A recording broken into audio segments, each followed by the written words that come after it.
बातमी आहे माणिकराव कोकाटेंसंदर्भात।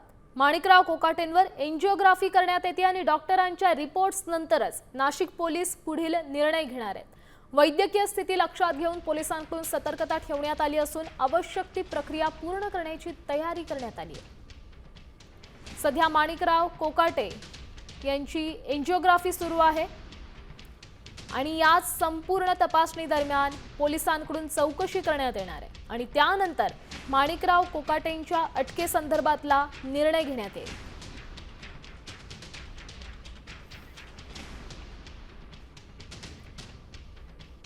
या संदर्भात अधिकची माहिती देत आहेत लीलावती हॉस्पिटलच्या परिसरातून आपले प्रतिनिधी अभिजित सोनावणे। अभिजित, सध्याची तिकडची काय स्थिती आहे? पोलिसांचा तपास कसा सुरू आहे?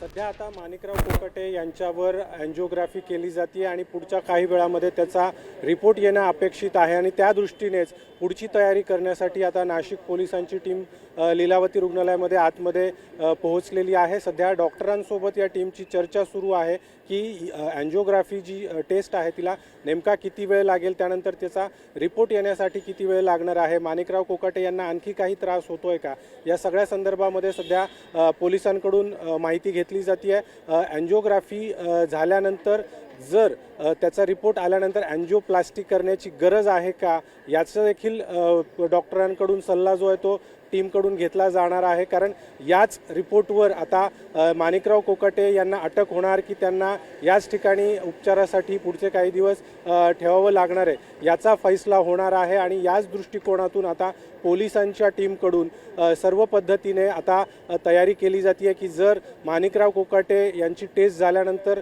ते त्या टेस्टमध्ये फिट असले, प्रवास करण्यासाठी फिट असले, तर लगेचच त्यांच्या अटकेची तयारी जी आहे ती नाशिक पोलिसांकडून केली जाणार आहे। तर किंवा जर माणिकराव कोकाटे यांच्या रिपोर्ट आल्यानंतर त्यांच्यावर अन्य काही आणखी टेस्ट करण्याची गरज असेल असं जर लक्षात आलं तर मात्र माणिकराव कोकाटे यांना याच ठिकाणी लीलावती रुग्णालयामध्ये ठेवण्यात येईल आणि नाशिक पोलिसांच्या या सविस्तर अपडेटसाठी आपण पाहू शकतोय सध्या पोलिसांकडून तपासणी सुरू आहे, चौकशी सुरू आहे आणि वैद्यकीय अहवालानंतर अटकेसंदर्भातला निर्णय घेण्यात येईल।